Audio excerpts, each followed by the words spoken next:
ഇനി നമുക്ക് സ്റ്റീമർ ഏതെങ്കിലും അടുപ്പിൽ വെച്ച് കൊടുക്കാം. ഇടിയപ്പം ചുടുന്നതോ അതുപോലുള്ള ഏതായിരുന്നാലും മതിയാവും. ഞാൻ ഇതുപോലത്തെ ഒരു സ്റ്റീലിൻ്റെ സ്റ്റീമറാണ് വെച്ചിരിക്കുന്നത്. ഇതുപോലത്തെ ചെറിയ സൈസിലെ തട്ടാണ് ഞാൻ ഉപയോഗിക്കുന്നത്.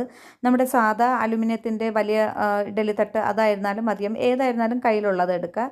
അപ്പോൾ ഈ തട്ടിലൊക്കെ ഞാൻ ചെറിയ രീതിയിൽ എണ്ണ ഒന്ന് തേച്ച് കൊടുത്തിട്ടുണ്ട്. എണ്ണ ബ്രഷ് ചെയ്ത് കൊടുത്തിട്ടുണ്ട്. അതിനുശേഷം നമ്മുടെ ഈ മാവിൻ്റെ കൂട്ട് കുറേശ്ശെ ഒഴിച്ചു കൊടുക്കുക.